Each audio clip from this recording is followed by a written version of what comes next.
கண்ணு கெட்டிய தூரம் வரையில் கடலென திரண்டிருக்கிற என் உயிரின் உயிரான விடுதலை சிறுத்தைகளே, உங்கள் அனைவருக்கும் என்னுடைய பணிவார்ந்த வணக்கத்தையும் நன்றியையும் உரித்தாக்குகிறேன். நள்ளிரவை நெருங்குகிற நேரம், ஏறத்தாழ 6 மணி நேரமாக ஒரே இடத்தில் உணர்ச்சி குறையாமல் அதே வீரியத்தோடு கட்டுப்பாடு காத்து இந்த நிகழ்வை சிறப்பித்துக் கொண்டிருக்கிற உங்களுக்கு நான் முதலில் என்னுடைய மனமார்ந்த நன்றியை உரித்தாக்குகிறேன்.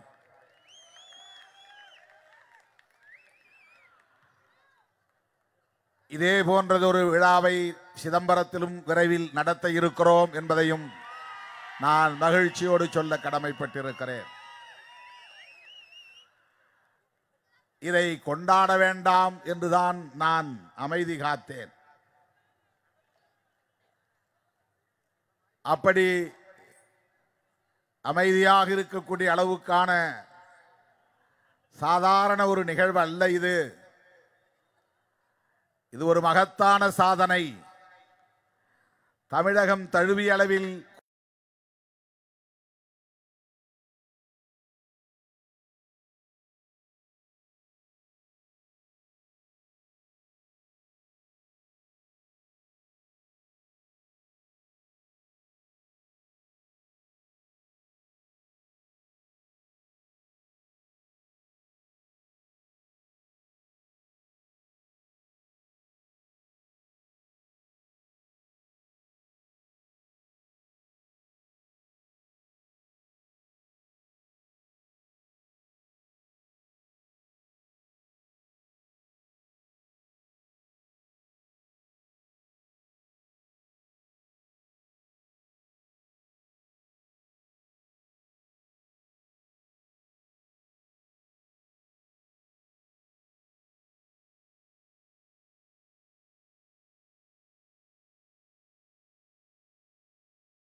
உண்டு. இந்த அங்கீகாரம் பெற்றிருப்பதனால் அந்த நிகழ்வை மகளிர் விடுதலை இயக்கம் ஒருங்கிணைக்கக்கூடிய அங்கீகார வெற்றி விழாவாக நடத்துகிறோம் என்று கேட்டார்கள். வருகிற மார்ச் 29ஆம் தேதி திருவண்ணாமலையிலும் இதே விழா நடைபெற இருக்கிறது என்பதை தெரிவித்துக் கொள்கிறேன். இது ஒரு அறிவிப்பு. இரண்டாவது, நீங்கள் எல்லாம் ஆவலோடு எதிர்பார்த்து காத்திருக்கிற கட்சியின் மறுசீரமைப்புக்கான அறிவிப்பு. 24,000 பேர் விண்ணப்பம் செய்திருக்கிறீர்கள். ஒரு கெடு வாய்ப்பாக இந்த விண்ணப்பம் செய்து முடித்தவுடன் நான் மருத்துவமனைக்கு போகக்கூடிய நிலை உருவாகிவிட்டது. அதை முடித்துக்கொண்டு நான் வீடு திரும்புகிற போது 80 வயது மூத்த என் தாய் நெஞ்சு வலியால் அப்போலோ மருத்துவமனையில் அனுமதிக்கப்படக்கூடிய ஒரு சூழல். கிட்டத்தட்ட 3 வார காலம் அவர் மருத்துவமனையிலே இருக்கக்கூடிய ஒரு நெருக்கடி. ஜனவரி மாதம் முடிந்து பிப்ரவரி தொடங்கிவிட்டது. அம்மாவை மருத்துவமனையில் இருந்து அழைத்து வீட்டுக்கு வந்து நான் விட்ட பிறகு எனது இரு கண்களிலும் புருவங்களின் கீழே கட்டி புறப்பட்டு அதனால் பாதிப்புக்குள்ளாகி மருத்துவமனைக்கு சென்று மருத்துவம் பார்க்கக்கூடிய அளவுக்கான ஒரு நெருக்கடி. இன்றும் அது முழுமையாக ஆறவில்லை. அந்த காரணங்களாலும் என்னால் எந்த வேலையும் கண்ணை திறந்து பார்த்து செய்யக்கூடிய அளவுக்கான நிலை இல்லை. ஓய்வெடுக்க சொன்னார்கள், ஓய்வெடுக்க முடியவில்லை. அந்த கட்டியோடு நாடு முழுவதும் சுற்றி கொண்டே இருந்தேன். இப்படிப்பட்ட காரணங்களால் ஜனவரி, பிப்ரவரி, மார்ச் என்று கடந்து போனது. நாடாளுமன்றம் தொடங்கிவிட்டது. ஏப்ரல் 4 வரையில் இந்த நாடாளுமன்ற பட்ஜெட் கூட்டத்தொடர் நடக்க இருக்கிறது. இடையிலே சனி ஞாயிறு அந்த நாட்களையும் தோழர்கள் நிரப்பிவிட்டார்கள் அவர்களின் இல்ல நிகழ்ச்சிகளுக்காக. ஆகவே ஏப்ரல் 4க்கு பிறகு அந்த பணியிலே நான் கவனம் செலுத்தி இந்த அறிவிப்புகளை வெளியிட இருக்கிறேன் என்பதை மகிழ்ச்சியோடு உங்களுக்கு தெரிவித்துக் கொள்ள கடமைப்பட்டிருக்கிறேன். எவ்வளவு தாமதமானாலும் உங்களிடையே வெளிப்படுகிற அந்த பொறுமை என்னை பிரமிப்புக்குள்ளாக்குகிறது, மகிழ்ச்சி அடைய வைக்கிறது. என் மீது நீங்கள் வைத்திருக்கிற நம்பிக்கை தான் அதற்கு காரணம். நமக்கிடையிலே இருக்கிற உறவில் உள்ள உறுதிப்பாடுதான் அதற்கு காரணம். நடிகர்கள் கட்சி தொடங்குகிற போதெல்லாம் ஊடகங்களில் ஒரு செய்தியை எழுதுவார்கள். விஜயகாந்த் அவர்கள் கட்சி தொடங்கிய போது விடுதலை சிறுத்தைகள் தான் பலவீனப்படும் என்று கருத்து சொன்னவர்கள் உண்டு. ஊடகங்களில் விவாதித்தவர்கள் உண்டு.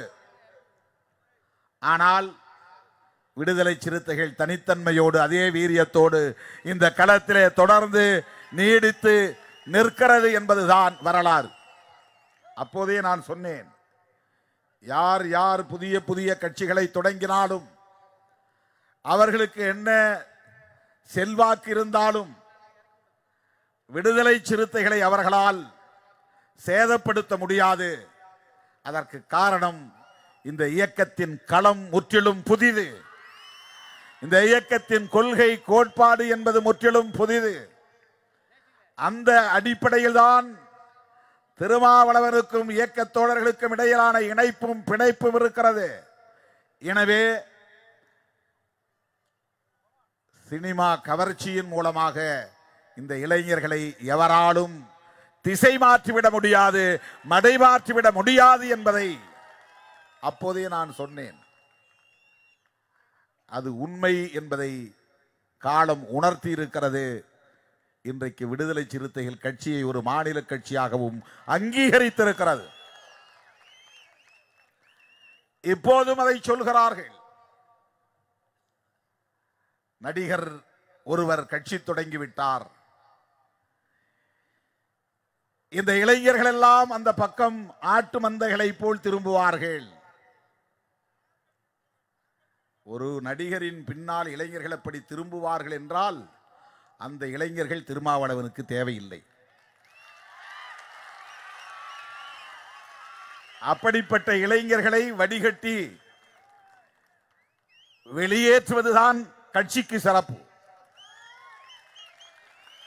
புரட்சியாளர் அம்பேத்கரின் கொள்கைகளிலே ஈடுபாடு கொண்டு பகுத்தறிவு பகலவன் தந்தை பெரியாரை ஏற்றுக்கொண்டு பாட்டாளி வர்க்கத்தின் விடுதலைக்கு கோட்பாட்டை வழங்கிய மாமேதை கார்ல் மார்க்ஸ் அவர்களையும் புரிந்து கொண்டு திருமாவளவனோடு பயணிப்பவர்கள்தான் உண்மையான சிறுத்தைகளாக இருக்க முடியும். அவர்கள்தான் எனக்கு தேவை. அவர்கள்தான் எப்போதும் என்னோடு பயணிக்கக்கூடியவர்கள். அவர்களை எந்த கொம்பனாலும் ஈர்க்க முடியாது, திசை மாற்ற முடியாது, மடை மாற்ற முடியாது. இங்கே தலைவர்கள் சொன்னதை போல தேர்தல் அரசியலுக்கு வந்து 25 ஆண்டு காலம் கடந்த நிலையிலும் ஒரு பட்டாளத்தை அப்படியே கட்டுக்கோப்பாக வைத்திருக்கிற இயக்கம் விடுதலை சிறுத்தைகள் கட்சி. அதே எழுச்சி, அதே உணர்ச்சி, அதே வீரியம், அதே வேட்கை விடுதலை சிறுத்தைகளிடம் இன்றைக்கும் மேலிடுகிறது. அதிலே எந்த தொய்வும் இல்லை, சரிவும் இல்லை, வீழ்ச்சியும் இல்லை. அப்படி கொள்கை அடிப்படையிலே பண்பட்ட ஒரு இயக்கமாக இன்றைக்கு விடுதலை சிறுத்தைகள் கட்சி இருப்பதால் தான் நீண்ட நெடிய பாரம்பரியம் உள்ள கட்சிகளின் தலைவர்கள் இந்த மேடைக்கு வந்து நம்மை மனமாற வாழ்த்தி இருக்கிறார்கள், நம்மை அங்கீகரித்திருக்கிறார்கள்.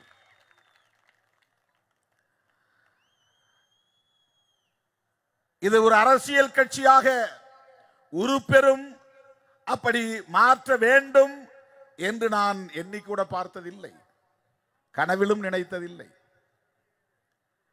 அப்படி ஒரு நோக்கத்தோடு நான் பொது வாழ்க்கைக்கு வரவில்லை.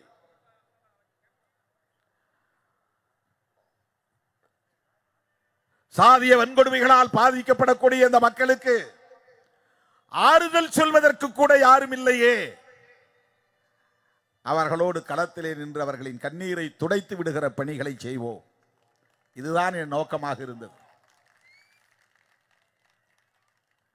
புலிகளை போல படை கட்டி பயிற்சி கொடுத்து ஆயுதம் தாங்குகிற இயக்கமாக இதை வளர்த்தெடுக்க முடியாவிட்டாலும் அவர்களுக்கு கொள்கை பிடிப்பு எப்படி உறுதியாக இருக்கிறதோ அப்படிப்பட்ட கொள்கை பிடிப்புள்ள இளைஞர்களை அமைப்பாக்குவோம், அணிதிரட்டுவோம் என்கிற அந்த உறுதிப்பாட்டோடு தான் நான் பொது வாழ்க்கையில் ஈடுபட்டேன், களத்தில் இறங்கினேன். தேர்தல் அரசியலுக்கு வர வேண்டும் என்றோ, சட்டமன்ற நாடாளுமன்ற அவைகளில் போய் அமர வேண்டும் என்றோ, தேர்தல் ஆணையத்தின் அங்கீகாரத்தை பெறுகிற ஒரு அரசியல் கட்சியாக இதை வளர்த்தெடுக்க வேண்டும் என்றோ எந்த திட்டமும் இல்லை.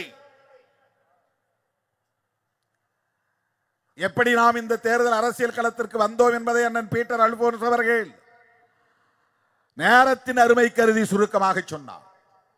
அதை நான் மீண்டும் சொல்லி நேரத்தை எடுத்துக்கொள்ள விரும்பவில்லை. எவ்வளவு வழிகளை கடந்து வந்திருக்கிறோம், எவ்வளவு சவால்களை எதிர்கொண்டிருக்கிறோம், எவ்வளவு அவமானங்களையும் அவதூறுகளையும் சந்தித்திருக்கிறோம். இவற்றையெல்லாம் பேசினால் விடிய விடிய நான் பேச வேண்டியிருக்கும், கண்ணீர் வடிய வடிய நான் பேச வேண்டியிருக்கும், அடிவயிறு வலிக்க வலிக்க நான் உரத்து முழங்க வேண்டியிருக்கும். அவ்வளவு வலிகளை தாங்கி சவால்களை எதிர்கொண்டு 25 ஆண்டுகளுக்கு மேலாக இந்த அரசியல் களத்திலே தாக்கு பிடித்து நிற்கிறோம். அதுதான் சாதனை, அதுதான் வெற்றி.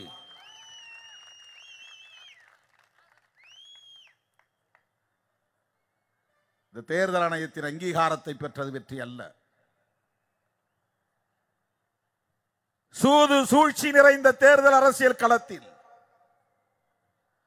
சதியும் வஞ்சகமும் நிறைந்த தேர்தல் அரசியல் களத்தில்,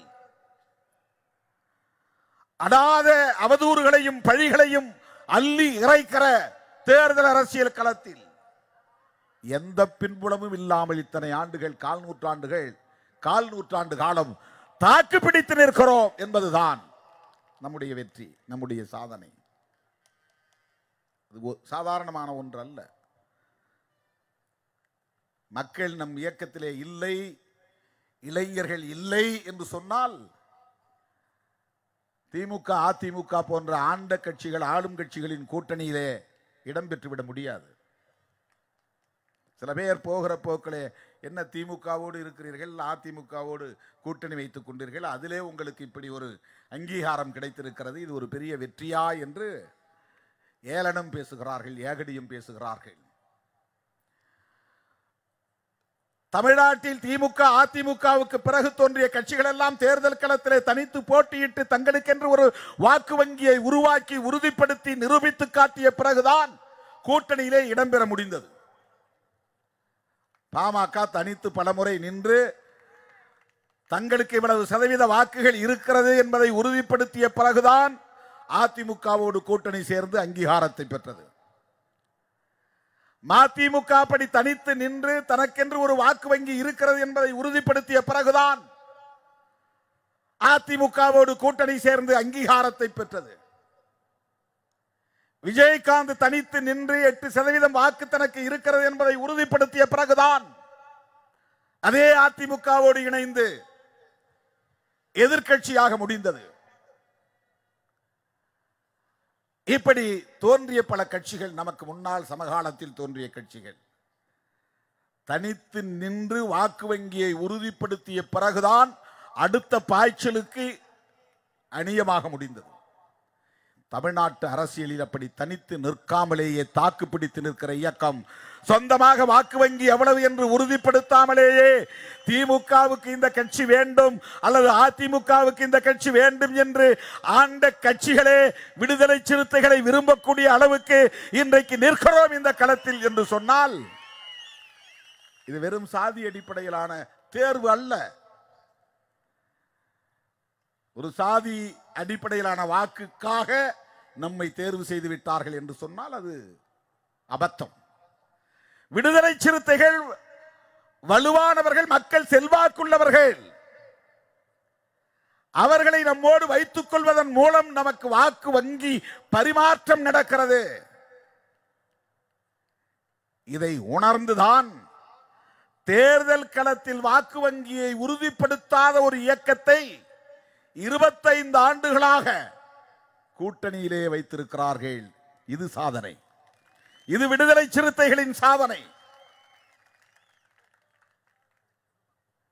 மூன்றாவது அணியிலே எங்களை சேர்த்துக் கொள்ளுங்கள் என்று நாம் போய் கேட்கவில்லை. அதைத்தான் பீட்டர் அல்போன்ஸ் இங்கே பேசினார். கடற்கரையிலே பேசி பேசி மெல்ல மெல்ல நகரத்துக்குள்ளே அழைத்து வந்து ஒரு ஹோட்டலிலே உட்கார வைத்து இவர்களை திருத்த முடியுமா? திருத்த முடியுமா என்றால் என்ன பொருள்? எங்கள் நிலைப்பாட்டில் இருந்து மாற்ற முடியுமா? எங்கள் நிலைப்பாடு என்றால் என்ன? தேர்தல் எங்களுக்கு தேவையில்லை, அதுதான் நிலைப்பாடு. நாங்கள் மக்களுக்கு உழைக்கிறோம், தேர்தல் வேண்டாம்.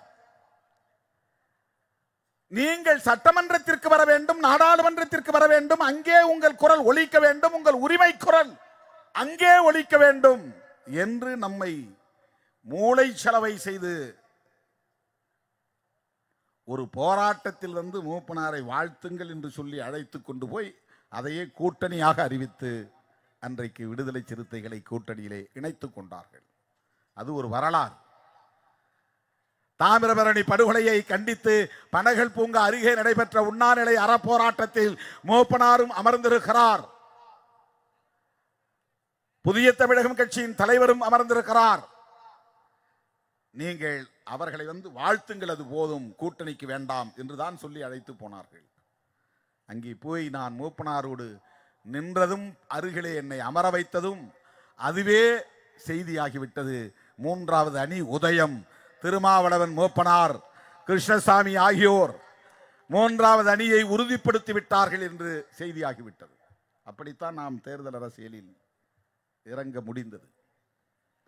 அதன் பிறகு திராவிட முன்னேற்ற கழகத்தோடு 2001 நாம் கூட்டணி சேர்ந்தோம்.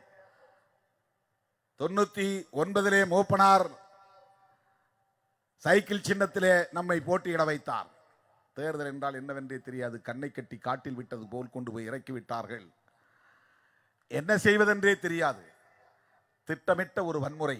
தமிழ்நாட்டு அரசியல் வரலாற்றிலேயே அப்படி ஒரு தேர்தல் வன்முறை நடந்திருக்காது. அதற்கு முன்பு 1952 1999 வரையிலும் அப்படி ஒரு எலக்டோரல் வயலன்ஸ், தேர்தல் வன்முறை நடந்திருக்காது. திருமாவளவனுக்காக விடிய விடிய மக்கள் காத்து கிடக்கிறார்கள் என்பதை கண்ட பிறகு 10 மணிக்கு மேலும் விடிய விடிய மக்கள் வாக்கு சேகரிக்கிறார்கள். அவன் வருகிற வரை வழியெல்லாம் காத்து கிடக்கிறார்கள். கிராமங்கள் தோறும் சைக்கிள் சின்னத்தை அவர்களே எழுதி வைத்திருக்கிறார்கள், வீடுகளில் எடுத்து கட்டி வைத்திருக்கிறார்கள்.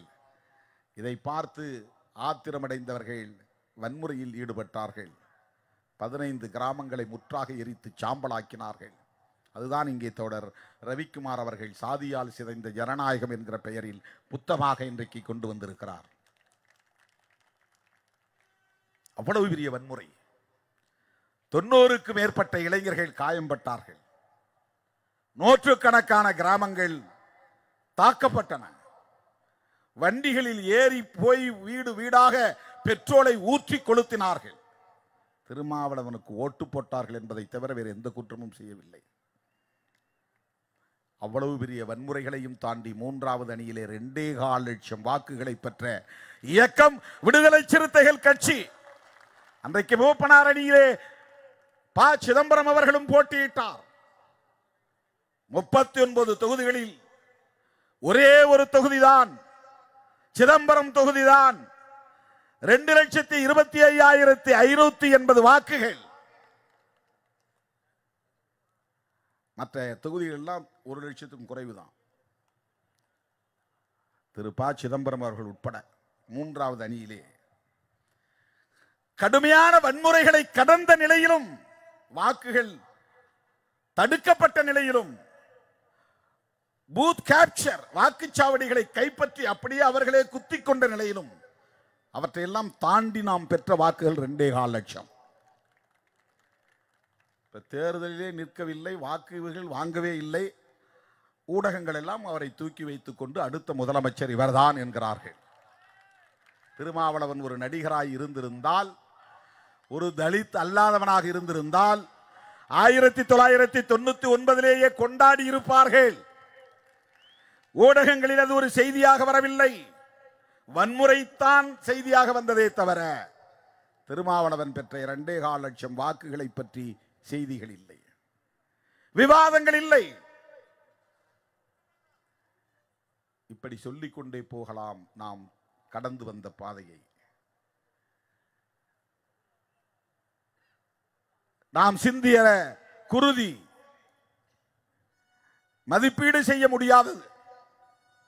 அதனால் தான் இந்த அங்கீகாரம் பெற்றவுடனேயே நான் சொன்னேன், இந்த அங்கீகாரத்தை 1999ஆம் ஆண்டு தேர்தல் வன்முறையிலே பாதிக்கப்பட்ட என் உயிரின் உயிரான விடுதலை சிறுத்தைகளுக்கு சமர்ப்பணம் செய்கிறேன்.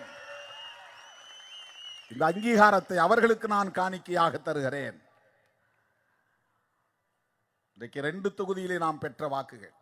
அங்கீகாரம்னா என்ன? அங்கீகாரம்னா ஒரு வடமொழி சொல்லு, தமிழ் சொல் இல்லை, அது ஒரு சான்ஸ்கிரிட். தமிழில் ஏற்பிசைவுன்னு அர்த்தம், ஏற்றுக்கொள்ளுதல் அப்படின்னு அர்த்தம், ஒப்புக்கொள்ளுதல் அப்படின்னு அர்த்தம். விடுதலை சிறுத்தைகளையும் ஒரு மாநில கட்சியாக ஒப்புக்கொள்ளுதல் அப்படின்னு அர்த்தம், ஏற்றுக்கொள்ளுதல் அப்படின்னு அர்த்தம். இந்திய தேர்தல் ஆணையம் சில வரையறைகளை வைத்திருக்கிறது. என்ன வரையறைகளை வைத்திருக்கிறது என்றால், நாடாளுமன்ற தேர்தலாய் இருந்தால் 25 தொகுதிகள் ஒரு மாநிலத்திலே இருந்தால் 25 தொகுதியிலே ஒரு தொகுதி வெற்றி பெற்றால் ரெகக்னிஷன், 25க்கு மேலே இருந்தால் 39 தமிழ்நாட்டிலே, ஆகவே 2 தொகுதிகளில் வெற்றி பெற்றால் அங்கீகாரம். அது தேர்தல் ஆணையத்தின் சட்டத்தில் இருக்கிற வரையறை. இது மாநில கட்சிக்கானது. தேசிய கட்சியாக இருந்தால் அதற்கு வேறு வரையறைகள். 4 மாநிலங்களில் மாநில கட்சியாக இருந்தால் அது தேசிய கட்சியாகும். அல்லது 2% இடங்களில் வெற்றி பெற்றிருந்தால் அது தேசிய கட்சியாகும். 1க்கு மேற்பட்ட மாநிலங்களில் தேசிய கட்சிக்கு சில வரையறை. மாநில கட்சிக்கான வரையறை 6% வாக்குகள் ஒரே ஒரு எம்பி இருந்தால் ரெகக்னிஷன். மொத்த வாக்குகள்ல 6% நம்ம வாங்கியிருக்கணும். போல்டு ஓட்ஸ், போட்ட வாக்குகள் எவ்வளவோ ஒட்டுமொத்தமாக தமிழ்நாட்டில், அதில் 100க்கு 6 என்றால் அத்துடன் ஒரு எம்பி வெற்றி பெற்றால் ரெகக்னிஷன் கொடுத்துருவாங்க, ஏற்பி செய்வோம். இல்லை என்றால் 2 எம்பி மட்டும், பர்சன்டேஜ் முக்கியம் இல்லை, வெற்றி பெற்றால் அங்கீகாரம் தந்து விடுவார்கள். அல்லது தமிழ்நாட்டை பொறுத்தவரையில் 3%, எல்லா மாநிலங்களுக்கும் 3% இடங்களில் வெற்றி பெற வேண்டும். 100க்கு 3 அப்படின்னா தமிழ்நாட்டில் 234, 200க்கு 6, மிச்சம் இருக்கிற 34க்கு 1, மொத்தம் 7 எம்எல்ஏ வெற்றி பெற்றால் பர்சன்டேஜ் தேவையில்லை, எம்பி தேவையில்லை. 7 எம்எல்ஏ மட்டும் வெற்றி பெற்றால் அங்கீகாரத்தை பெற்றுவிட முடியும். 7 எம்எல்ஏக்களில் வெற்றி பெற வேண்டுமானால் குறைந்தது 15-20 இடங்களிலாவது நாம் போட்டியிட வேண்டும். 15 இடங்களிலாவது போட்டியிட்டால் தான் 7 இடங்களிலாவது வெற்றி பெற உறுதிப்படுத்த முடியும். நமக்கு தொடக்கத்தில் இருந்தே வாக்கு வங்கியை உறுதிப்படுத்தாத ஒரு அரசியல் கட்சி என்கிற நிலையில் நம்முடைய அணுகுமுறைகளை வைத்தும் மக்களிடையே நமக்கு இருக்கிற செல்வாக்கை வைத்தும் கடந்த காலங்களில் நடந்த தேர்தல்களின் போது நம்மால் அவர்களுக்கு எவ்வளவு வாக்கு பரிமாற்றம் நிகழ்ந்திருக்கிறது என்கிற கணக்கீடுகளின் மூலம் நமக்கு இடங்களை அவர்கள் பேரம் பேசி 10, 12, 9, 8 என்று தருகிறார்கள். மூப்பனார் 5 எம்பி தந்தார். எனக்கு அரசியல் தெரியாது, 3 வேண்டான்னு போய் கொடுத்துட்டேன். நான் எப்பேற்பட்ட ஆளா இருப்பேன் பாரு. 5 எம்பி தொகுதி கொடுத்தார். நான் இப்ப அரசு ஊழியராக இருந்தேன். எனக்கு வேண்டாம், என் கட்சியில் இருக்கிற தோழர்கள் தான் நான் நிறுத்த போறேன்னு சொன்னேன். மூப்பனார் இல்லை இல்லை, நீங்க தான் நிற்கணும், நீங்க நிற்கிறதா இருந்தால் சிதம்பரம் தரேன், இல்லைன்னா நான் இளைய பெருமாளுக்கு தந்துறேன்னார். இளைய பெருமாளுக்கு தந்துருங்கய்யா, எங்களுக்கு ஏதாவது 2 தொகுதி கொடுங்க. என்ன அப்புறம் என்ன பேசி முடிவு பண்ணாங்க தெரியல. நீங்க தான் நிற்கணும் அப்படின்னா நீங்க அரசு பணியை ராஜினாமா பண்ணணும். அது பண்றது ரொம்ப சிரமம். என் மேல ஒரு என்கொயரி நடந்துகிட்டு இருக்குதுன்னு நான் சொன்னேன். டிபார்ட்மெண்டல் என்கொயரி, என் பேர்ல ஒரு விசாரணை. அதே மாதிரி அவர் முடியாதுன்ட்டார். வந்து நான் சொன்ன சந்தோஷமா, இல்லைங்க என்னால் முடியாது, ரிசைன் பண்ண முடியாதுன்னு. என்ன காரணம்? நான் இது மாதிரி சொன்னேன். உடனே ஹோம் செக்ரட்டரி ஃபோன் போட்டு அவர் ரிசர்வேஷனை உடனே வாங்கிட்டு ஆளை அனுப்புங்கன்ட்டார். ஆர்டர் தான் போட்டார். அடுத்த 10வது நிமிஷம் எனக்கு அங்கேருந்து ஃபோன் வருது. யோ என்னையா, என்ன இப்படி பண்ணிட்டீங்க, வாங்க வந்து வாங்கிட்டு போங்க. கவலையோடு போய் ரிசைனேஷன் வாங்கிட்டு வந்தார். ரிசைனேஷன் வாங்கின தேதி என்ன தெரியுமா? ஆகஸ்ட் 17, 1999.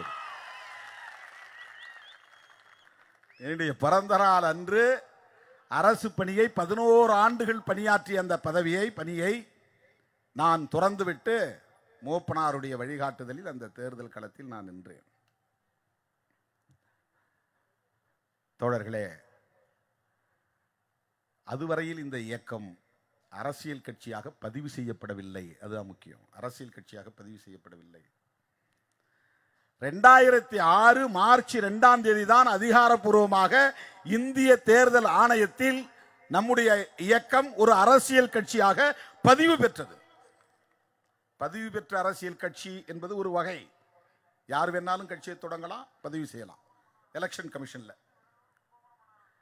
ஆனால் இந்த வரையறைகளை பின்பற்றி எவ்வளவு வாக்குகளை நாம் பெற்றிருக்கிறோம் அல்லது எவ்வளவு இடங்களில் வெற்றி பெற்றிருக்கிறோம் என்பதை அடிப்படையாக வைத்து அங்கீகாரம் தருவார்கள். அங்கீகாரம் தந்தா என்ன பயன்னா, நமக்கு முன்கூட்டியே ஒரு சிம்பலை கொடுத்துருவாங்க. இல்லைன்னா இண்டிபெண்டன்ட் சுயேட்சைகளோடு தான் போய் நின்று நம்ம சிம்பலை வாங்கணும். சைக்கிள் சின்னமே அப்படிதான். நம்ம அது முன்னாடி வாங்கிட்டோம். அதுக்கப்புறம் 99ல், இது 2001ல் உதயசூரியன் சின்னம், 2006ல் தவிர்க்க முடியாத நிலையில் அதிமுகவோடு கூட்டணி அமைக்கிற ஒரு சூழல் அமைந்தது. கலைஞர் 2001ல் தமிழ்நாட்டில் 8, பாண்டிச்சேரியில் 2, 10 தொகுதி கொடுத்தார். ஜெயலலிதா அம்மா தமிழ்நாட்டில் 9, பாண்டிச்சேரியில் 1, அதே 10 தொகுதி. இப்போ உதயசூரியன் சின்னத்தில் நின்னோம்.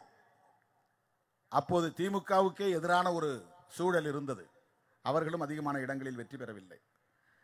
மங்களூர் தொகுதி, இன்றைய திட்டக்குடி தொகுதியில் 3000 வாக்குகள் வித்தியாசத்திலே நான் வெற்றி பெற்றேன் உதயசூரியனிலே. தோழர்களே, 2.5 ஆண்டுகளில் அந்த பதவியை நான் ராஜினாமா செய்துவிட்டேன். எனக்கு எம்எல்ஏ பதவி வேண்டாம். இதெல்லாம் நமக்கு தேர்தல் அரசியல் தெரியாததனால் எடுத்த முடிவுகள். மூப்பனார் 5 தொகுதி கொடுத்த போது நான் 2 தொகுதி போதுன்னு சொல்லிட்டு 3 தொகுதியை திருப்பி கொடுத்தேன். அப்போ கூட இருந்த தலித் இயக்க தலைவர் ஒருவருக்கு நானே இதில் அவருக்கு 3 தொகுதியும் கொடுங்கள் அல்லது 2 தொகுதியை கொடுங்கள் என்று சொல்லி அதில் 2 தொகுதி இன்னொரு தலித் இயக்கத்திற்கு வழங்கப்பட்டது. அன்னைக்கு 5 தொகுதியில் நாம் நின்றிருந்தா 2001ல் நம்முடைய பேர வலிமை கூடியிருக்கும். அது தெரியல நமக்கு அரசியல். 2 தொகுதியில் நின்றதுனால இவ்வளவுதான் ஓட்டு. 5 தொகுதியில் நிற்கிற கட்சி எம்பி தொகுதினா 30 சட்டமன்ற தொகுதிகளை கொண்ட ஒரு பங்கீடு அது. இப்போ 2001 அதனுடைய சட்டமன்ற தேர்தலில் அந்த எண்ணிக்கை கூடியிருக்கும், அல்லது கூட்டி நாம் பேசி இருக்க முடியும், நம்முடைய பேர வலிமையை பெருக்கி இருக்க முடியும். அதெல்லாம் நமக்கு தெரியல. இன்றைக்கு நமக்கு பேரம் பேச தெரியல, அதிகார பகிர்வு தொடர்பாக பேரம் பேச தெரியவில்லை. எங்களுக்கு கொள்கைதான் முக்கியம், நாடுதான் முக்கியம், மக்கள்தான் முக்கியம். சனாதன சக்திகள் வளருவதற்கு இடம் கொடுக்க மாட்டோம். இதை அரசியல்வாதியா இருக்கிறவன் பார்த்து என்ன நினைக்கிறான்னா, திருமாவளவனுக்கு அரசியல் செய்ய தெரியல, ஒரு இளிச்ச வாயரா இருக்கிறாரு, இளிச்ச வாயனா இருக்கிறாரு, அப்படிதான் நினைப்பான். Typical politician. சராசரியான அப்பட்டமான அரசியல்வாதி என்ன நினைப்பான்னா, திருமாவளவன் பேரம் பேசுவதற்கு உரிய தகுதியை பெறவில்லை, ஆட்டி படைக்கணும், கூட்டணி கட்சி தலைமையை தன்னுடைய சக்தியை காட்டி வலிமையை பெருக்க வேண்டும். ஆனால் இவர் அந்த சக்தியெல்லாம் இருக்கு பயன்படுத்துறது இல்லை. இப்போ இடையில கூட எவ்வளவு பேர் முயற்சித்து பார்த்தார்கள். வேறு யாராவது இருந்திருந்தால், வேறு கட்சியாக இருந்திருந்தால் தமிழ்நாட்டு அரசியல் சூழலே தலைகீழாக மாறி இருக்கும். திருமாவளவன் இருக்கிற இடத்திலே வேறு யாராவது இருந்திருந்தால், அப்படி ஒரு வாய்ப்பை உருவாக்கி இருந்தால், இன்றைக்கு தமிழ்நாட்டு அரசியலுடைய நிலையே தலைகீழாக மாறி இருக்கும். ஆனால் நாம் அந்த பேரம் எங்களுக்கு முக்கியம் இல்லை. மக்கள் எங்கள் மீது வைத்திருக்கிற நம்பிக்கை தான் முக்கியம், அந்த நன்மதிப்பு தான் முக்கியம். தற்காலிகமான எண்ணிக்கை பெருக்கமோ தற்காலிகமான வெற்றியோ எங்களுக்கு முதன்மையானதல்ல. 6 தொகுதிகளை தந்த போதும் அப்படித்தான் நான் முடிவெடுத்தேன். எவ்வளவு பேர் சொன்னார்கள், எனக்கு அது முக்கியம் இல்லை. தமிழ்நாட்டு மக்களை பாதுகாப்பதற்கு, பெரியார் அரசியலை பாதுகாப்பதற்கு, அம்பேத்கர் கனவை நனவாக்குவதற்கு, வகுப்புவாத சக்திகள் தலை நிமிராமல் இருக்க வேண்டும், வளராமல் இருக்க வேண்டும், வலுப்பெறாமல் இருக்க வேண்டும், சாதி வெறியர்களும் மத வெறியர்களும் கொட்டபிடிக்காமல் தடுக்கப்பட வேண்டும். அதுதான் முக்கியம். இன்றைக்கும் அதுதான் முக்கியம். இப்போதும் நான் அந்த நிலைப்பாட்டில் இருந்துதான் முடிவெடுக்கிறேன். என்னை பார்த்து இவர் விவரம் இல்லாமல் இருக்கிறார், பேரம் பேச தெரியாமல் இருக்கிறார், இவர் அதிகாரத்தை நோக்கி நகரவில்லை, இவர் ஏதோ ஒப்புக்கு அரசியல் செய்கிறார் என்று யாரும் விமர்சித்து விட்டு போகட்டும். அதை பற்றி நான் கவலைப்படவில்லை. கோட்டையில் ஒரு நாள் கொடியேற்றுவோம் என்று நாம் வெள்ளி விழா மாநாட்டின் போது சொன்னோம். அது நம்முடைய கனவு. மூப்பனார் அவர்களோடு கைகோர்த்த போது ஆட்சியிலும் பங்கு, அதிகாரத்திலும் பங்கு என்று சொன்னோம். அது நம்முடைய இலக்கு. தமிழ்நாட்டில் கூட்டணி ஆட்சி மலர வேண்டும் என்று 2015 கருத்தரங்கை நடத்திய கட்சி விடுதலை சிறுத்தைகள் கட்சி. இவையெல்லாம் நம்முடைய புரிதல்களுக்கான அடையாளங்கள், தெரியாமல் இல்லை.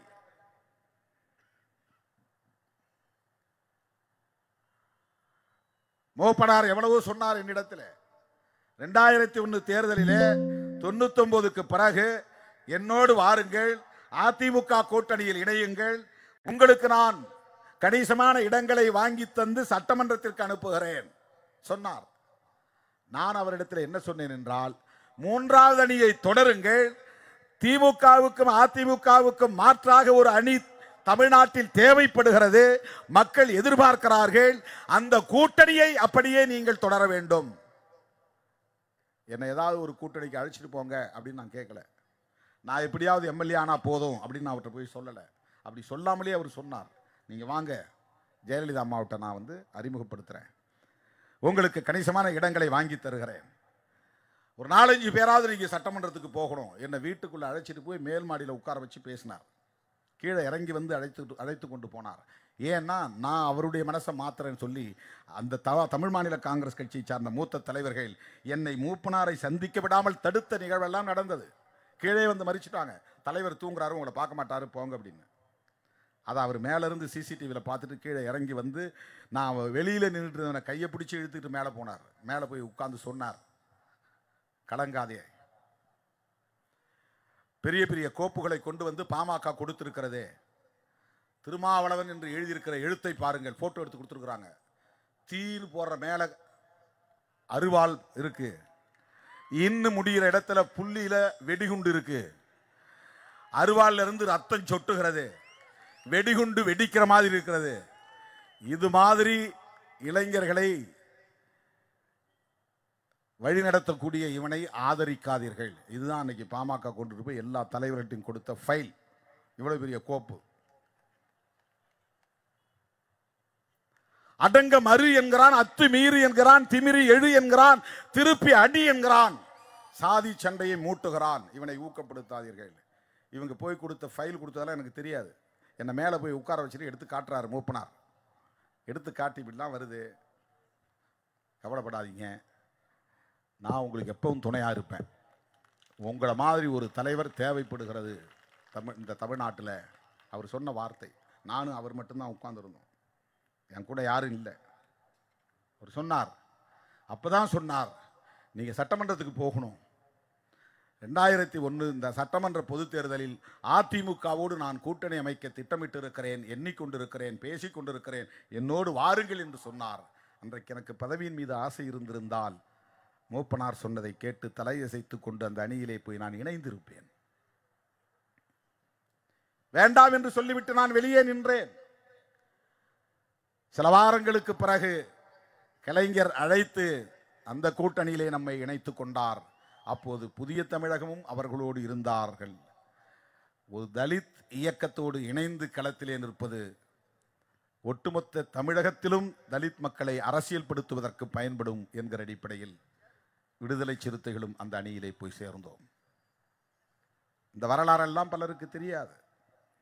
இதே விழுப்புரத்தில் தான் கலைஞர் அறிவித்தார், நான் சமயநல்லூர் தொகுதியைத்தான் கேட்டேன், நான் போட்டியிடுவதற்காகத்தான் கேட்டேன், எனக்காகத்தான் ஒதுக்கினார். ஆனால் அவரே யோசித்து பார்த்து இந்த விழுப்புரத்தில் நடைபெற்ற வேட்பாளர்கள் அறிமுக கூட்டத்தில் வேட்பாளர்களை அறிவித்த போது மங்களூர் தொகுதியில் திருமாவளவன் போட்டி என்று அறிவித்தார். எனக்கே அதிர்ச்சியாக இருந்தது. அதன் பிறகுதான் புரிந்தது, சமயநல்லூரிலே நின்றால் திருமாவளவனால் வெற்றி பெற முடியாது, மங்களூரிலே அவன் வெற்றி பெறுவதற்கு வாய்ப்பு இருக்கிறது என்று நம்பிய சூழலில் கலைஞர் அன்றைக்கு அவரே முடிவெடுத்து அறிவித்தார்.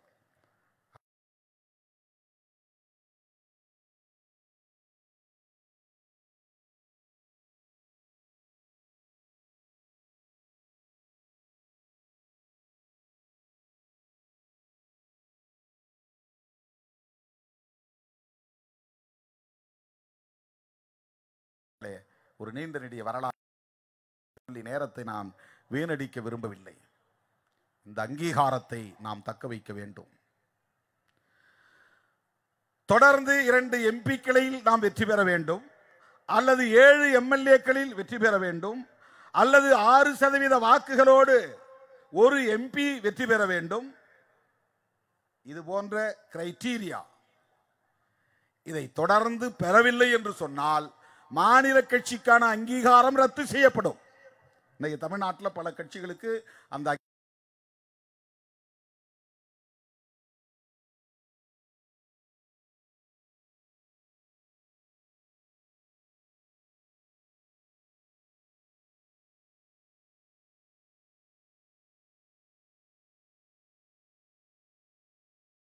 அங்கீகாரம் ரத்து செய்யப்பட்டு விட்டது.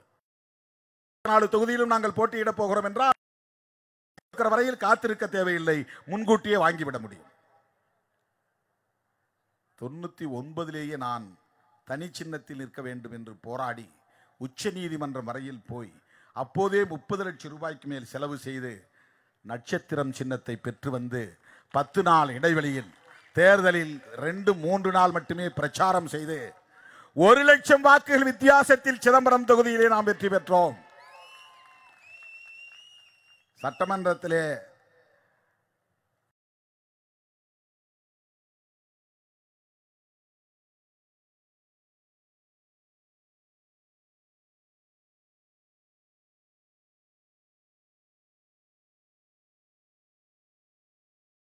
2009 கிளம்பப்பட வேண்டும், உதயசூரியன் சின்னத்திலேயே நில்லுங்கள் என்று சொன்னார். இல்லையா, எங்களுக்கு அங்கீகாரம் வேண்டும். அப்போது தொடங்கிய போராட்டம். எங்களுக்கு 2 தொகுதி கொடுத்திருக்கிறீங்க, 2 தொகுதி நாங்கள் ஜெயிச்சோம்னா 2 தொகுதியும் வெற்றி பெற்றுவோம் என்றால் எங்களுக்கு அங்கீகாரம் கிடைக்கும். ஒத்துக்கிட்டார். விழுப்புரம் 1, சிதம்பரம் 1. அதுக்கு முன்னாடி விழுப்புரத்தில் கண்டமங்கலத்தில் நின்று இருக்கிறோம், மொகையூரில் நின்று இருக்கிறோம், வெற்றி இல்லை. உளுந்தூர்பேட்டையில் யூசுப் நின்னார், கண்டமங்கலத்தில் விஜயராகவன் நின்னார், மொகையூரில் சிந்தனை செல்வன் நின்னார். பொது தொகுதி இதெல்லாம். முகையூர், உளுந்தூர்பேட்டையெல்லாம் பொது தொகுதி. போட்டியிட்டோம், விழுப்புரத்தில் வெற்றி பெற முடியவில்லை. நான் கூட ஒவ்வொரு மாவட்ட செயற்குழுவையும் சொல்லுவேன், கடலூர் மட்டும்தான் நம் மானத்தை காப்பாற்றுகிற மாவட்டமாக இருக்கிறது. கடலூர் மாவட்டம் தான் நமக்கான வெற்றியை தருகிறது. அதுதான் நம்முடைய தாய் மடி.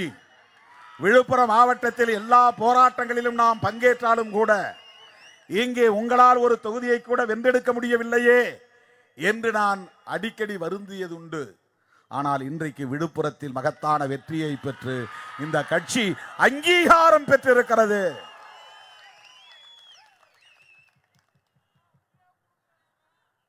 போன முறையே 19 நாம் அங்கீகாரத்தை பெற்றிருக்க முடியும், 2 தொகுதியிலும் பானை சின்னத்திலே நின்று இருந்தால். ஆனால் எல்லா சூழல்களையும் நாம் கருத்தில் கொள்ள வேண்டியிருக்கிறது. திருமாவளவன் நின்றால் எந்த அளவுக்கு வாக்குகள் வந்து ஒரு முனையை குவி பெய்யப்படுத்தி திரளுகிறது, மற்றவர்கள் நின்றால் அந்த அளவுக்கு இல்லையே என்று ஜெயலலிதா அம்மையாரே சொன்னதாக மூப்பனார் ஒரு முறை என்னிடத்திலே சொன்னார். ஏன்னா சிதம்பரத்தில் 2.25 லட்சம், பெரம்பலூரில் 85,000 தான். ஆகவே சிதம்பரத்தில் போட்டியிடுகிற திருமாவளவனுக்கு வாக்குகள் போலரைஸ் ஆவதை போல, அணி திரளுவதைப் போல விழுப்புரத்திலே திரளும் என்று சொல்ல முடியாது. ஏற்கனவே நாம் பல முறை தோல்வியை சந்தித்திருக்கிறோம். நாம் தோற்று போவது முக்கியம் அல்ல, எதிரி ஒரு இடத்தில் வெற்றி பெற்று விடுவான் என்பது முக்கியமானதாக இருக்கிறது. எனவே ஒருவேளை சிதம்பரத்தில் நான் தோற்றாலும் விழுப்புரத்தில் ரவிக்குமார் வெற்றி பெற வேண்டும், ஒருவராவது நாடாளுமன்றத்திற்கு செல்ல வேண்டும் என்கிற அடிப்படையில் அன்றைக்கு திராவிட முன்னேற்ற கழகத்தோடு நாம் பேசி மனம் ஒத்து மனம் உவந்து ஒன்று தனி சின்னம், இன்னொன்று கூட்டணி கட்சியின் சின்னம் என்று நாம் முடிவெடுத்தோம். அப்படி எடுக்காமல் ஒருவேளை பரிசோதித்திருந்தால் வெற்றி பெற்றிருப்போம் என்றும் சொல்லியிருக்க முடியாது. அன்னைக்கு இருந்த சூழல் வேறு, 2024 சூழல் வேறு, 2026 சூழல் வேறு. எப்படி இருந்தாலும் இன்றைக்கு அனைத்து தரப்பு மக்களும் விடுதலை சிறுத்தைகளை ஏற்றுக்கொண்டிருக்கிறார்கள் என்பதற்கு சாட்சியம்தான் 2021 ஆண்டு நடைபெற்ற சட்டமன்ற பொதுத் தேர்தலில் 6 இடங்களில் 4 இடங்களில் நாம் பெற்ற வெற்றி, அதிலும் 2 தொகுதி பொது தொகுதிகளில் நாம் பெற்ற வெற்றி, திருப்போரூரும் நாகப்பட்டினமும். இது சாதாரணமானதல்ல. பொது தொகுதிகளில் விடுதலை சிறுத்தைகளின் வேட்பாளர்கள் வெற்றி பெற முடியாது என்றுதான் கூட்டணி கட்சிகளை சார்ந்தவர்களே நினைத்தார்கள், நம்பினார்கள். ஆனால் அனைத்து தரப்பு மக்களும் விடுதலை சிறுத்தைகளை ஏற்றுக்கொண்டார்கள் என்பதை உறுதிப்படுத்தக்கூடிய வகையிலே 4 தொகுதிகளிலும் நமக்கு மகத்தான வெற்றியை தந்தார்கள். அது போதாது அங்கீகாரத்திற்கு. ஆகவேதான் சிதம்பரம், விழுப்புரம் நாடாளுமன்ற தொகுதிகளில் பெற்ற வெற்றி நமக்கு அங்கீகாரத்தை ஈட்டி தந்திருக்கிறது. எனது அருமை தோழர்களே, 2026 சட்டமன்ற பொதுத் தேர்தலில் நாம் கூடுதலான தொகுதிகளில் போட்டியிட வேண்டும் என்று வழக்கம் போல கூட்டணி கட்சி திராவிட முன்னேற்ற கழகத்திடம் பேசுவோம், வலியுறுத்துவோம், கூடுதல் தொகுதிகளை கேட்டு பெறுவதற்கு முயற்சிப்போம்.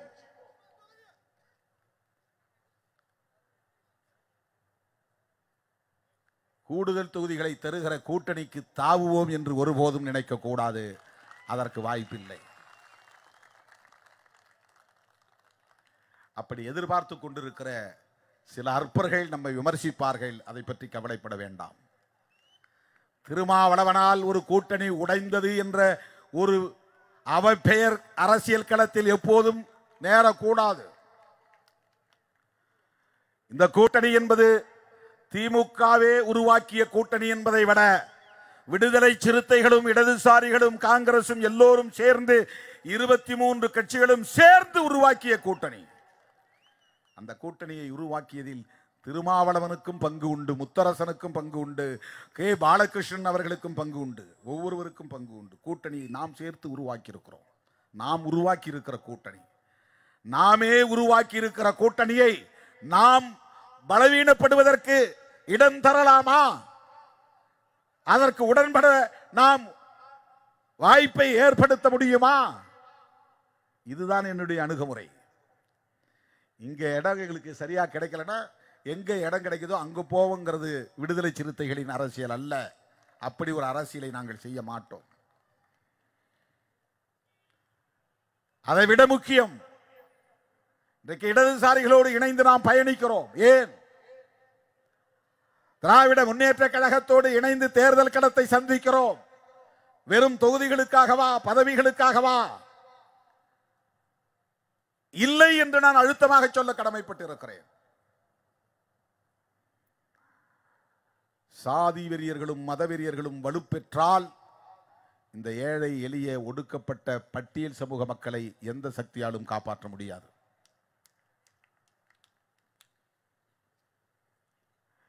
இன்றைக்கு திராவிட முன்னேற்ற கழகம் பெரியார் கொள்கைகளை ஏற்றுக்கொண்ட ஒரு இயக்கம். இடதுசாரி கட்சிகள், விடுதலை சிறுத்தைகள் எல்லோரும் சேர்ந்து ஒரு அணியாக இருந்து இன்றைக்கு ஆளும் சக்தியாக இருக்கிற சூழலிலும் கூட சாதியவாதத்தை நம்மால் ஒரு கட்டுக்குள் வைத்திருக்க முடியவில்லை. எப்படியோ போகட்டும் என்று திமுக நினைப்பதாக நாம் கருதவில்லை. பாதிக்கப்படுகிறவர்கள் தலித்துகள் தானே என்று அலட்சியப்படுத்துவதாக நான் கருதவில்லை. நம்மோடு சேர்ந்து அவற்றை எல்லாம் கட்டுப்படுத்த வேண்டும், ஒடுக்க வேண்டும் என்கிற உணர்வும் பிடிப்பும் அவர்களுக்கு இருப்பதாக உணர முடிகிறது, நம்புகிறோம். அப்படி இருந்தும் இன்னும் சாதிய வன்கொடுமைகள் மேல் பாதி கோவிலிலே நுழைய முடியாத நிலை. இன்னும் சாதிய வன்கொடுமைகள். தேவேந்திர ராஜ் என்கிற மாணவன் தாக்கப்பட்டு மருத்துவமனையிலே கிடக்கிறான். சிவகங்கையிலே ஒருவன் கடத்தப்பட்டு படுகொலை செய்யப்படுகிறான். சிலைமானிலே தூங்கிக் கொண்டிருந்தவனை தூக்கிக் கொண்டு போய் அடித்து படுகொலை செய்கிறார்கள். சேலத்திலே மோரூர் பக்கத்திலே ஒரு 6ஆம் வகுப்பு படிக்கிற சிறுவனை எங்கள் தெருவழியை ஏன் செருப்பு போட்டுக் கொண்டு போனாய் என்று அடித்து அவனை அச்சுறுத்தி இருக்கிறார்கள். அவனிடம் நான் பேசும்போது அந்த மழலை பேச்சை கேட்டு நான் அதிர்ந்து போனேன். 6ஆம் வகுப்பு படிக்கிற சிறுவன், 10 வயது நிறைந்த சிறுவன். இவையெல்லாம் இன்னும் இங்கே நடக்கிறது. எப்படிப்பட்ட சூழலில்? உண்மையிலேயே திராவிட இயக்கம், பெரியார் இயக்கம் ஆட்சி பீடத்தில் இருக்கிற போது, அத்துடன் அந்த கட்சியோடு இடதுசாரிகள் இருக்கிற போது, அந்த கூட்டணியில் விடுதலை சிறுத்தைகள் இருக்கிற போது, நாம் எல்லோரும் சேர்ந்து ஒரே திசை வழியில் பயணிக்கக்கூடியவர்களாக இருக்கிற சூழலிலும் கூட சாதி வெறி இந்த அளவுக்கு தாண்டவமாடுகிறது என்றால், பாரதிய ஜனதாவும் அதோடு இருக்கிற சாதியவாதிகளும் இங்கே வலுப்பெற்றால் என்ன நிலைமை என்பதை எண்ணி பார்க்க வேண்டும். யார் இங்கே கொட்டமடிப்பார்கள்? யார் இங்கே கோலோச்சுவார்கள்? பட்டியல் சமூகத்தின் நிலை என்னவாக இருக்கும்? பழங்குடி மக்களின் நிலை என்னவாக இருக்கும்? தயவு கூர்ந்து எண்ணி பார்க்க வேண்டும். பதவி உயர்விலே இடஒதுக்கீட்டுக்கான சட்டம் கொண்டு வர வேண்டும் என்பதை கொள்கை அளவிலே மாண்புமிகு முதலமைச்சர் அவர்கள் ஏற்றுக்கொண்டு விட்டார். ஆனால் அதை கொண்டு வர முடியவில்லை. திமுக ஆட்சியில் இருக்கிற போது இதுதான் நிலை. பதவி உயர்விலே இடஒதுக்கீட்டுக்கான சட்ட மசோதாவை அறிமுகப்படுத்துகிறது. அதை கொள்கை அளவிலே ஏற்றுக்கொண்டவர் சோனியா காந்தி அம்மையார். காங்கிரஸ் ஆட்சியிலே இருக்கிறது. நாம் எல்லோரும் அந்த கூட்டணியிலே இருக்கிறோம். ஆனால் அந்த சட்ட மசோதாவை அறிமுகப்படுத்தவே முடியவில்லை, நடைமுறைப்படுத்த முடியவில்லை. நம்மோடு கருத்தில் ஒன்றி நம்மோடு சேர்ந்து இணைந்து பயணிக்கக்கூடியவர்களும் நம்மோடு இருக்கிற நிலையிலும் கூட சாதியவாதம் இங்கே இன்னும் கோலோச்சுகிறது. ஆனால் சாதியவாதத்தை நியாயப்படுத்தக்கூடியவர்கள் இங்கே ஆட்சிக்கு வந்தால் என்ன நிலையாகும்? சாதியின் அடிப்படையிலான பாகுபாடுகளை களைவதற்கு எந்த திட்டமும் இல்லாத பாரதிய ஜனதா கட்சியும் அவர்களோடு கைகோர்த்து நிற்கிற கும்பலும் சாதியவாத கும்பலும் அதிகார வலிமை பெற்றால் இங்கு என்ன நிலையாகும் என்பதை எண்ணி பார்க்க வேண்டும். இல்ல, இந்த ஆட்சியில் தானே இது நடக்கிறது, அதனால கூட்டணி விட்டு வெளியே வாங்க. உங்களால கொடியேற்ற முடியவில்லையே, அதனால் கூட்டணி விட்டு வெளியே வாங்க. மேல் பாதி கோயிலில் நுழைய முடியவில்லையே, அதனால் கூட்டணியை விட்டு வெளியே வாருங்கள். தேர்தல் தொடர்பாக எடுக்கிற முடிவு என்பது வேறு. இது போன்ற முரண்பாடுகளின் அடிப்படையில் நமக்கு இடையிலே இருக்கிற உரசல்கள் என்பது வேறு. இரண்டையும் போட்டு குழப்பிக் கொள்ளக்கூடாது. யார் ஆட்சியில் இருந்தாலும், திருமாவளவன் நாளைக்கு முதலமைச்சராக இருந்தாலும் கூட சாதிய வன்கொடுமைகளை தடுத்துவிட முடியாது. 24 மணி நேரத்தில் உத்தரவு போட்டு தடுத்துவிட முடியாது. இதுதான் யதார்த்தம். ஆயிரக்கணக்கான தலைமுறைகளாக இந்த மண்ணிலே நீடித்து நிலைத்திருக்கிற இந்த சாதிய பாகுபாடுகளை களைந்தெறிவதற்கு இன்னும் பல தலைமுறைகள் தேவைப்படலாம். இது தவறு, இது குற்றம், இப்படி செய்யக்கூடாது என்கிற புரிதல் உள்ளவர்கள் அரசியலுக்கு வர வேண்டும். ஒரு கொலைகாரன் பரோலில் வருகிறான், அவனை கொண்டாடுகிற சமூகம் இந்த சமூகமாக இருக்கிறது. வெட்கப்பட வேண்டாமா? எந்த காரணமும் இல்லாமல் அவனை இட்டுக்கொண்டு போய் ஒரு இடத்திலே பதுக்கி வைத்து அவன் குரல் வளையை அறுத்து, கழுத்தை அறுத்து, கசாப்பு கடையிலே ஆட்டுக்குட்டி கழுத்தை அறுப்பது போல அறுத்து படுகொலை செய்தவன் மாவீரனா? அவனை கொண்டாடலாமா? இது எவ்வளவு பெரிய ஒரு கேடான கலாச்சாரம். இப்படிப்பட்ட கலாச்சாரம் உள்ளவர்களின் கைகளில் ஆட்சி அதிகாரம் வந்தால் என்ன ஆகும்? பாஜகவின் நண்பர்கள் யார்? RSS நண்பர்கள் யார்? RSSக்கும் பாஜகவுக்கும் சாதியை ஒழிக்க வேண்டும் என்பதிலே உடன்பாடு உண்டா? சாதிய பாகுபாடுகளை களைய வேண்டும் என்பதிலே உடன்பாடு உண்டா? அதற்காக இன்றைக்காவது அவர்கள் போராடி இருக்கிறார்களா? கருத்து சொல்லி இருக்கிறார்களா? திருமாவளவன் திமுகவிலே 2க்கும் 3க்கும் போய் நின்றுகிட்டு இருக்கிறார் அப்படின்னு விமர்சனம் செய்கிறவன், நான் கண்ட களங்களை உன்னால் பட்டியலிட முடியுமா?